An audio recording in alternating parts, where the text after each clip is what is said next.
Hey, to What? the family. What up, what up, what up?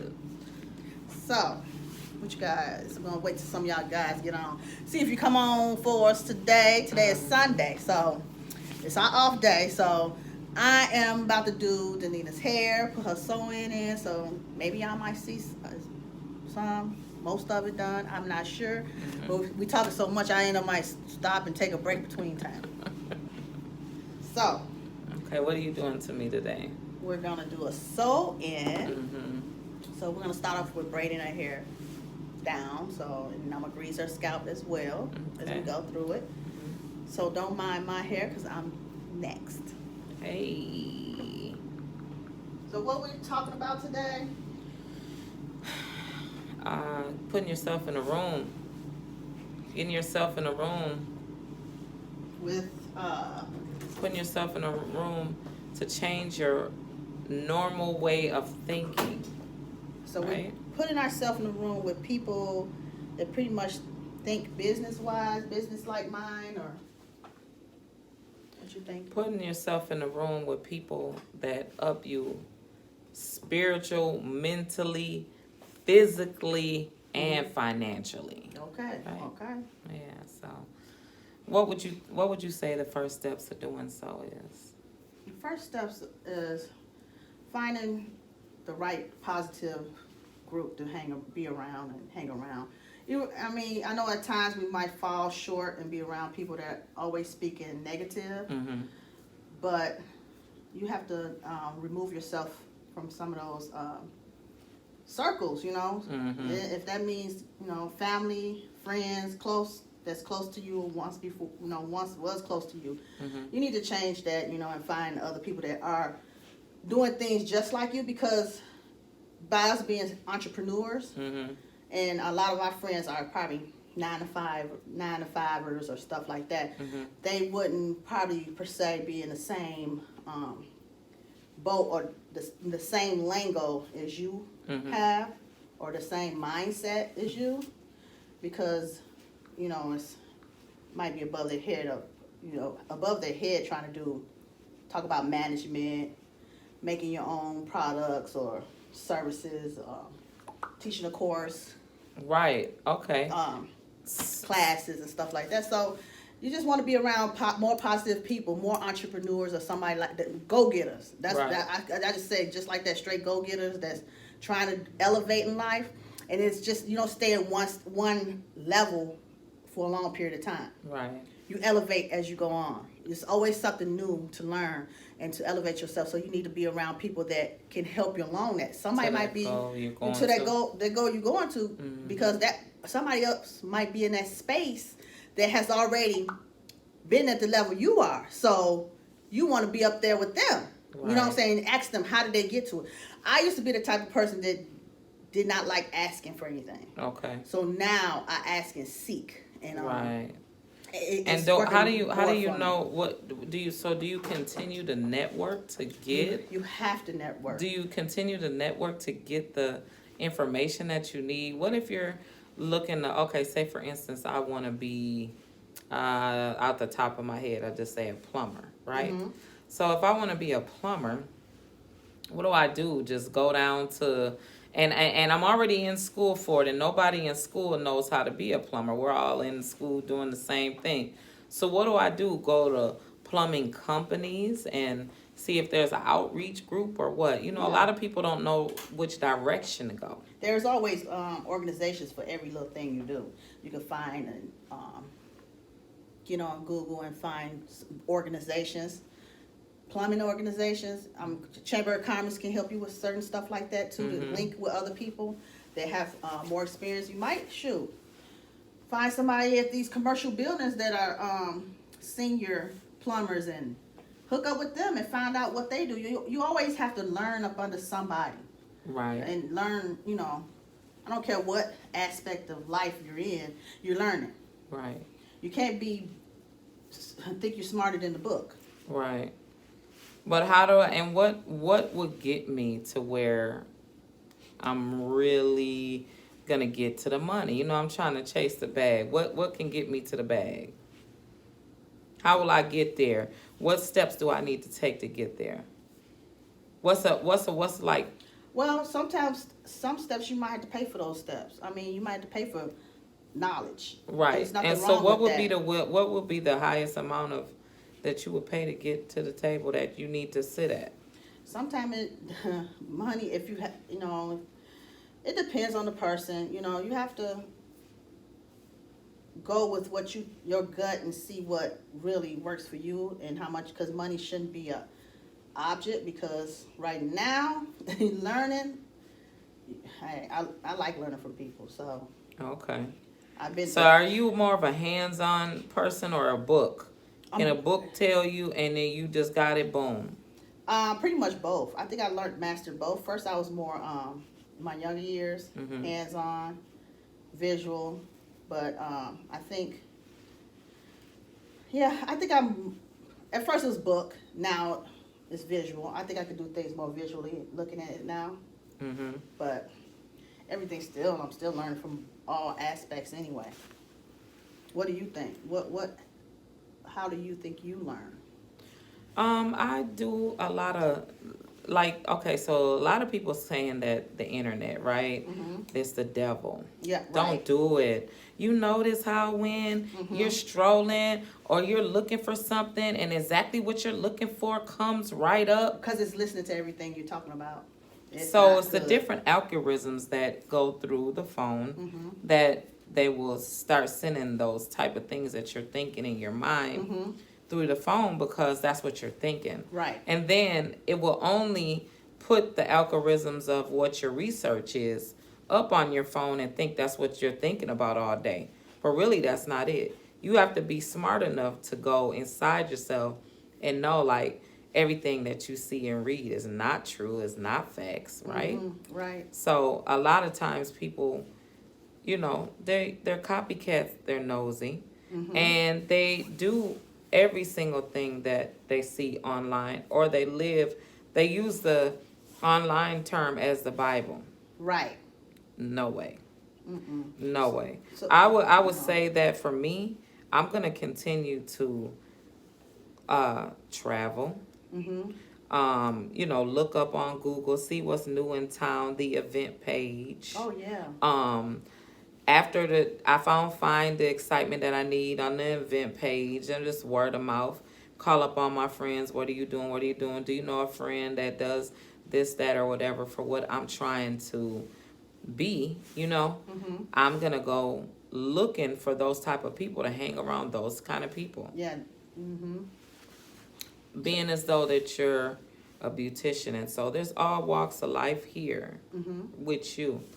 What would you say is the most challenging thing dealing with people on a daily basis, because you're a beautician? So you don't want to rub the person the wrong way. It's like, have you ever been in a situation where you've had a real shady client that would just come in and they're never satisfied? You never can do the right thing, but they still come.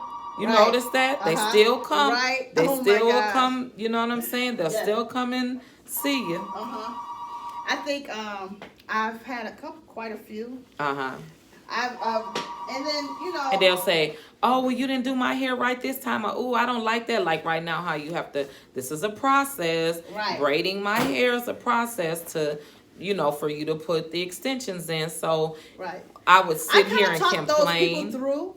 Because I'm not gonna allow somebody to complain anymore. Maybe right, you younger, take control. I take control of the car right then and there. I be like, okay, I am the stylist. I'm doing your hair. Your input means a lot. Right. But trust the process. Trust me, making sure it's done. And and someone that's new, I usually ask them, "How did your last stylist do your hair anyway?" Right. And then I go from there.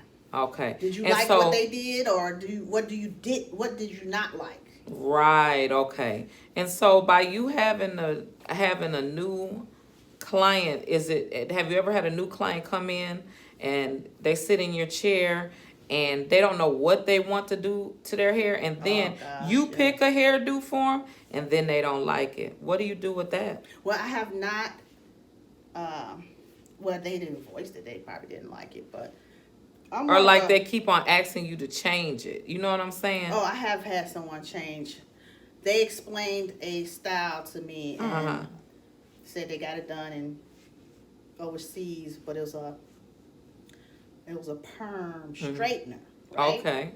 Okay. But she was saying it was a Brazilian blowout. Okay. And Two so different what's things.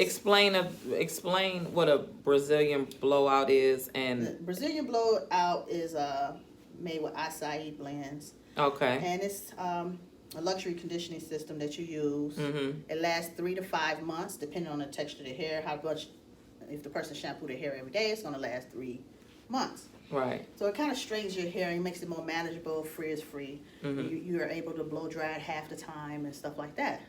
Whereas the ISO that she wanted, that she did not explain, is more of a permanent straightener. So it's, it straightens the hair for a long, forever. So your grow out is your regrowth. So all you do is perm the regrowth. Right. Okay. So after she left, she noticed a week later it was a little wavy. Oh, And I'm okay. like, what do you mean? She said, well, it's still wavy. My hair is not, still wavy. And can you do it again? So I'm like, okay, give me another week or so, a couple weeks, and we can redo it again. So we redid the Brazilian blowout again. And I made sure I pressed through well with many passes. Right. So after we get done, we're talking. We're halfway done with the process now. We're talking. She said, yeah, I think the person, when they did my hair, they saran wrapped it. I'm like... This is So wait, did you have to rewash? Way before, we went through it the first process. Right. So I'm like, I said you don't saran wrap a Brazilian blowout. I said you saran wrap a ISO perm straightener. Okay. She's like, oh, that's what it was. Yeah. I'm like, I said, honey, you have to wait a couple months and then you can come back and get that done. Okay. Yeah. So that was about it. So what is the difference between what'd you just call it? An ISO straightener. Okay. And a Brazilian blowout. It's the difference is one is permanent, one is not.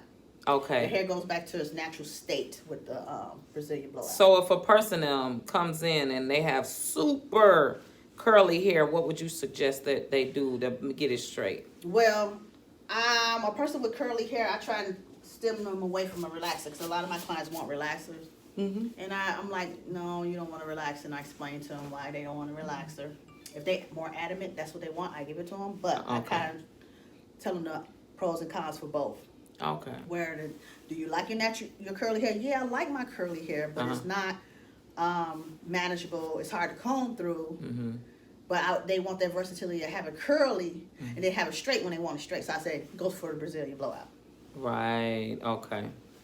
Yeah, so the curly hair people, usually all the people that I know in my family went to high school with, white or black, anybody that has had super curly hair, they always want it straight. Oh yeah. They don't want to go back until it's time for them. They straighten it and then they want their curly hair back. Because one thing about curly hair, they can put some water in it, put some mousse in it, and go. Right? Yeah. Keep it clean. Put some mousse or water in it and go. Right? Yes, That's any culture. Yeah. White or black. Right? So what would make them really want to, go from curly to straight? Some people just don't. All of us women don't like our hair. Right. Just that way. We don't like our hair. We don't like how it does not cooperate. Humidity, your hair gets really wavy. And why do you think that is? Why don't we like our hair?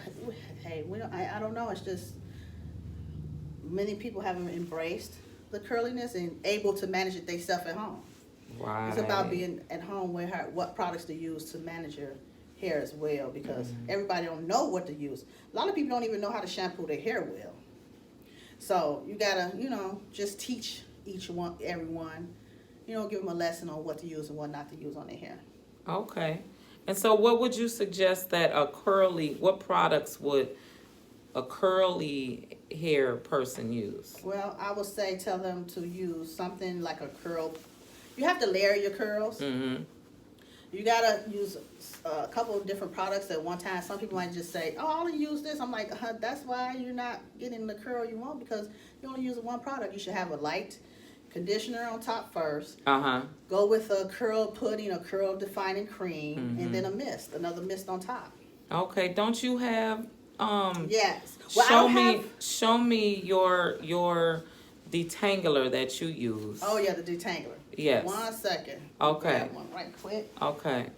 Because your detangler works really good, especially on all hair after using the, after getting out of my shower, right? Right. I put this in my hair, right? The 5-in-1 hydration, leave, and conditioner. Right. And so by using this will help me comb through it, right? Oh, yes. And it helps with frizziness. It moisturizes your hair. It detangles it. It's a leave-in. It's a styling lotion. Okay. And if someone wants their hair curly, they can scrunch it with that. It's just so many different things that is good for it. So heat this protected as well. And this moisturizes your hair as well, right? Oh, yes. Mm-hmm. Okay, so like say if I wanted to put my hair up in a ponytail. Yes. And just go. I could just spray this on and I'll be good to go, right? Yes. Okay. So the what do you feel in your product is the difference with let's say a Caucasian person using it versus an African American person using it?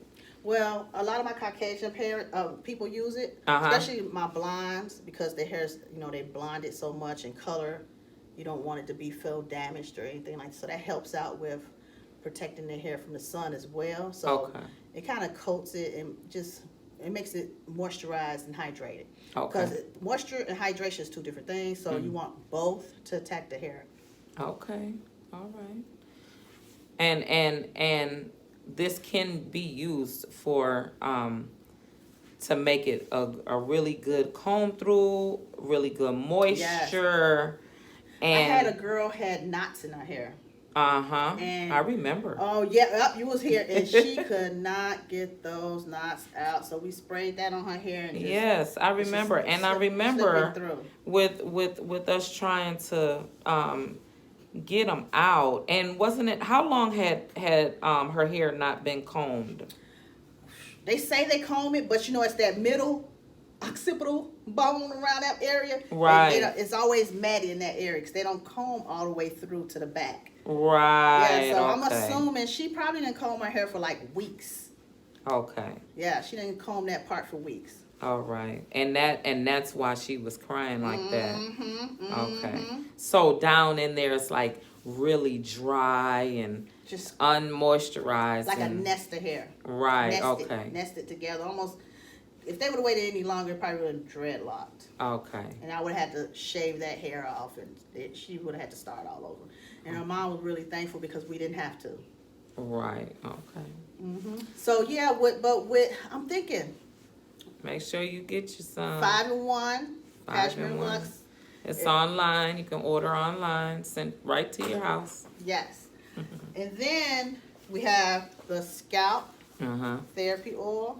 That is the bomb. Okay. And so this is your use this now while I'm getting full head of extensions, right?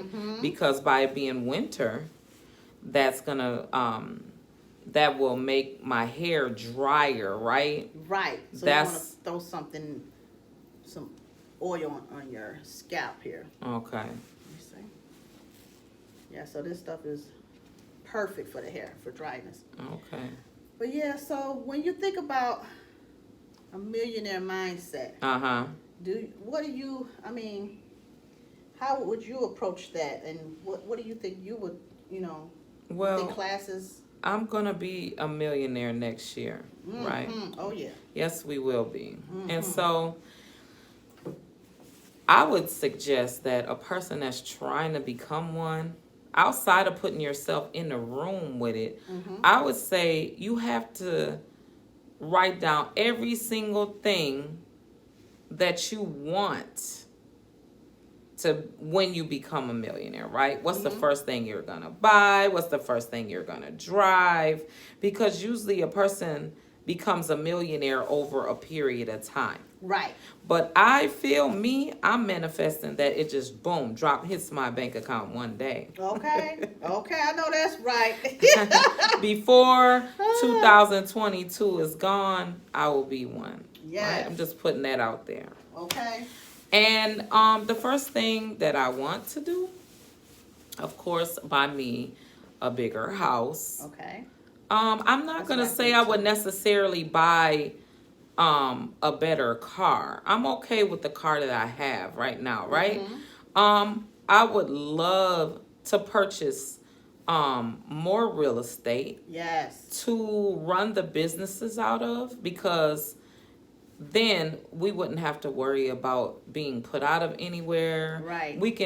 We know other people's struggles, so we could rent the Provide space for other people. to other people when they want, to have meetings or they need to have events. I also would like to spread. I would definitely donate to our Children of the Incarcerated program. Oh, I would yes. pour money into that and get more resources and more help for that to develop, Right. for it to evolve. Especially the parents possibly too, as far as classes and something to.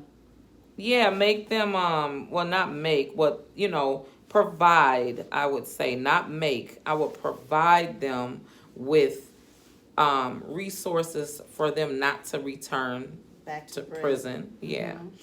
And I would also like to purchase land in other states and other countries. So Right.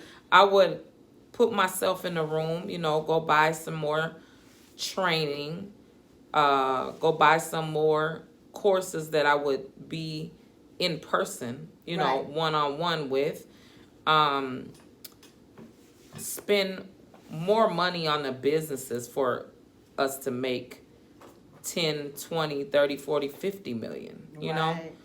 That's what I would do, and then continue to invest in self. On the giving side, I would share some wealth with Oh, my yes. children, my mom, The people. put them in put the people in a better place that help me get to where I'm at, my Right. close knit circle. I would pour into them and see if there's some investments that